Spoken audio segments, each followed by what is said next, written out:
We are back on MorningLine. Thanks for joining us this morning. We're talking pork, as in the pork report released by the Beacon Center every year, and this is the week it happens. Mark Cunningham joining us right now live. Appreciate you being on, Mark. And as I said, we've got some phone calls and we want to talk more. But before we get to all of that, we've got a quick little piece that was put together by Chris Davis here at News Channel 5 the day the report came out earlier this week that gives people a very brief overview. It's just a minute or so. Let's watch that real quick. Come back, take the calls, and we'll continue talking. Let's have a look. There are really two big headlines from this year's Beacon Center's pork report. One was those no-bid sock masks from the state of Tennessee, and the other was the massive property tax hike from the city of Nashville. But they weren't the only ones that saw massive criticism from the Beacon Center this year. Dave Ramsey receiving handouts was surprising. Financial guru Dave Ramsey's company received $2 million this year from the state to expand the company's headquarters in Franklin. This comes after receiving another $3.5 million from the state just 5 years ago for a similar project. The CEO of the Beacon Center says he's not just picking on Ramsey. He condemns all instances of what he calls corporate welfare. It allows government to pick winners and losers, and those who suffer the most, particularly in this case, our small businesses who are really struggling during the pandemic, don't get those benefits. The Beacon Center also doesn't feel like Montgomery County scored when they broke ground on a new multi-purpose event center that will one day host Austin Peay basketball games and skating clinics for the Nashville Predators. The reality is if it can be done by the private sector, then there's no reason for the government to spend money doing it. I can hear some of our Montgomery County viewers saying right now, for years, we've been wanting better quality of life opportunities. I'm a huge Predators fan. I like paying to go to Predators games. I don't want people who don't like hockey or who can afford to go to Predators games to have to subsidize my enjoyment of hockey. And it's the same with other events or sports and those types of things. Chris Davis, News Channel 5. All right, Mark, that was just a little bit of a preview and look at it with your colleague there. And I'm just wondering, it struck me while I was watching this, and I'm not trying to make an excuse for, elected officials, but a lot of times, sometimes what's being pointed out is like, well, a private business wouldn't operate this way. And we know that that's true in a lot of cases, but at the same time, we know government, it's big and unwieldy. And because of that, by definition, it cannot, and frankly, in a lot of cases, should not operate like a private business. So, does that cut them any slack? Is there wiggle room for that? Because I assume the Beacon Center understands that, when you're dealing with, public and government, it's a little different than a private business. Sure, I think it comes down to a few things. A, if the private sector can't afford it or it's not doing it, there's a reason why they're not. It's because it's not financially viable. And we're not talking about roads or schools or things that everyone agrees is the role of government or public safety. We're talking about ice rinks for 12-year-olds' birthday parties. Is that something the government should do? A minor league baseball team in Jackson, Tennessee, that for every $50 of tax money, for $1 is going directly to this team. Is that something the government should do? So I think when we talk about the very basic things government should do, of course we think government should do that and not the private sector. We think that they should do roads. I think the schools should happen. You should have competitors. But I think we're talking about is these projects that are clearly not in the purview of what government is meant to do. And you're going to have a hard time explaining to me why you think golf courses or ice rinks is something the government should do. Point taken. I think I understand where you're coming from on that, certainly. Let's go to Jimmy. Jimmy, good morning. Hi, Jimmy. Hello? Hi, Jimmy. Go ahead. Yes, what I'd like to talk about is our tax increase we got on our property taxes. Okay. Only thing you ever heard about it was how we were going to lose police, school, all this stuff if we don't pass this tax.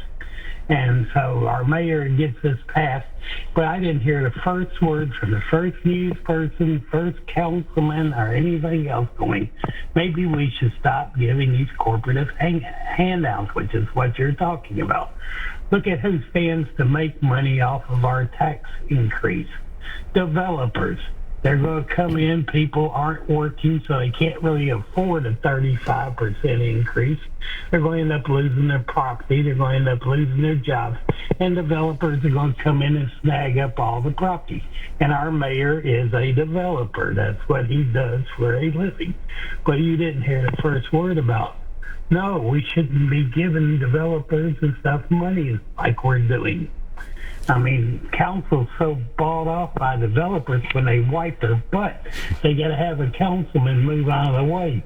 Okay, hang tight on that. Let's let Mark comment, because certainly that property tax hike here, 34% property tax or percent increase, was big here in Nashville and very controversial.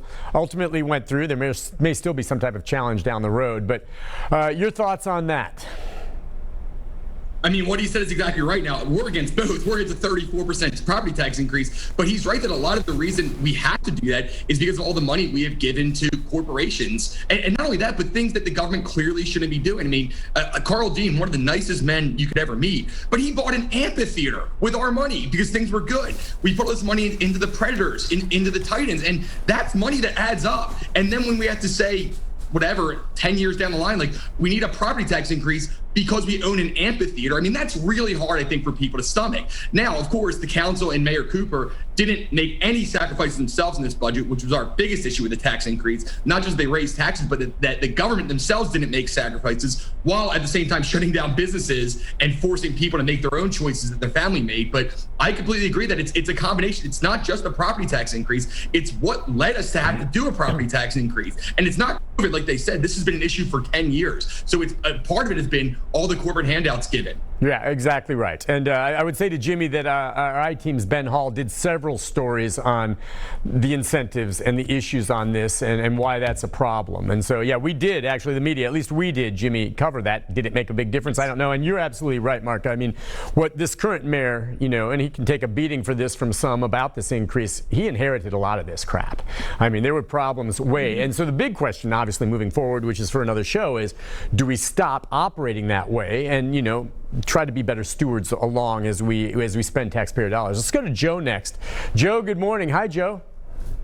Hey, good morning. Good morning. The one thing that you've already mentioned, the governor, Dave Ramsey, and some of our legislators making money off of side jobs, side investments. But the one that he's completely skirted is the nursing home in Boydo. They went through two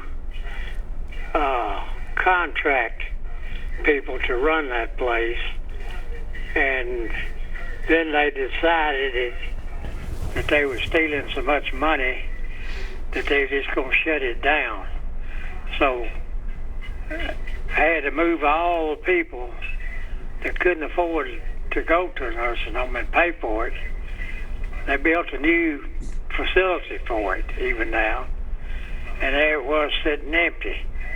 I don't know what the status is of it now, but you know, they don't do anything. What really gets me, they don't do anything to these people even after they catch them. Mm-hmm. They catch them stealing money, and they make a plea deal or something. Let me ask you, I mean, that's an example. I don't know if that's one you guys investigated on this, but Mark, often do you ever come across in the pork report instances of activity that you potentially could deem criminal? Well, yeah, I mean, and I don't know about that specific example, but of course we can only do 12 examples across the state. So it's not all encompassing. There is plenty of pork not in this report. I will be happy to say that. But yeah, I mean, we have done, especially in past years, we've done more with fraud, which we didn't do as much this year because that was kind of out there. But when you look at the comptroller's report, I mean, a lot of these are criminal investigations, and some of the people who we called out for spending money actually ended up in jail. So for sure, in the past, when we have looked at stuff, some of the fraud aspect of that actually ended up with people serving jail time. Let me ask you this, because you know, when it gets to that serious documentation and following it, can you give me an idea? I mean, this just came out, and you're going to probably start working on, you know, 2021 in the coming months as things develop. What is the process? How do you zero in on a case and determine what those top 10 or 12 will be? And what kind of research do you do to make sure that you've got your facts right? Absolutely. So we have two great people on our research team who kind of, and what you said is right. We search through it throughout the year. We put examples. I'll watch News Channel 5. For example, I saw the Ben Hall piece on the parking, on the valet space. I said, this is great. This should be one of our options for the pork report. So we end up with maybe 150 options. And we just talk to the staff and kind of limit it down to what we think are the most egregious examples of that.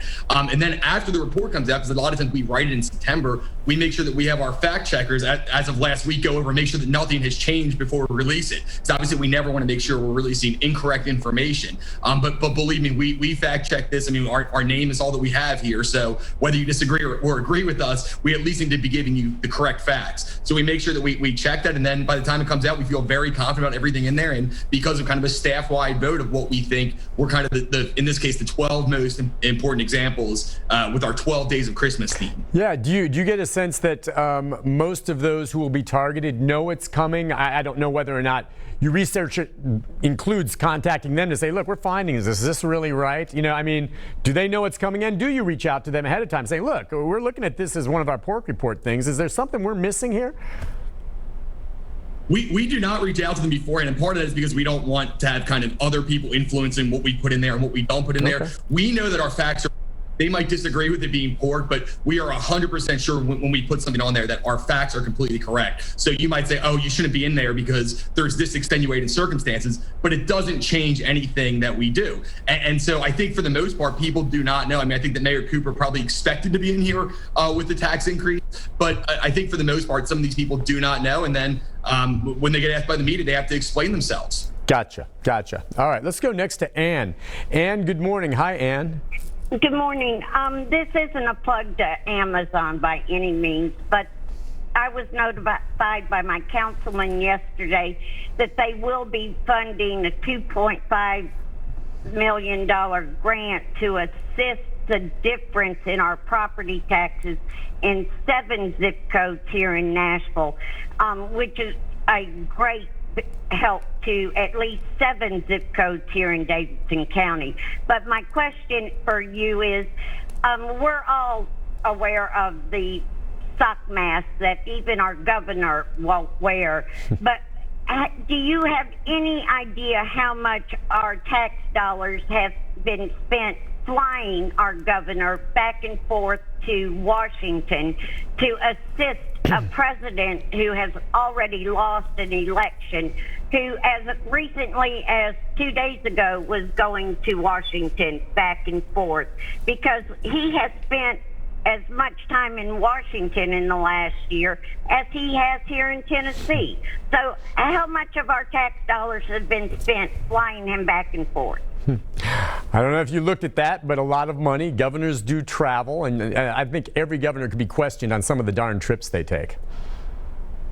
Yeah, I can't speak specifically what he spent flying back and forth, but we can talk about the face mask thing, which I think was a big deal. And whether, I mean, popular contrary belief, it's not actually a poisonous face mask, but it really was a poisonous thing for taxpayers, because what happened was we got a no bid contract from the governor to this company, Renfro. Exactly. And it was $8.2 million. Mark, I think we all agree we probably. Hang tight real quick, because I really want to spend some time on that. And I want you to keep your thought. We got to go to a break. And when we come back, let's jump into that, because that's a biggie, the no big sock masks. And that, of course, as you well know, I think our I-Team Phil Williams did quite a few stories on that as well. So let's take a break and let's pick up on your thought right where I cut you off. I apologize for that as soon as we return. Stay with us.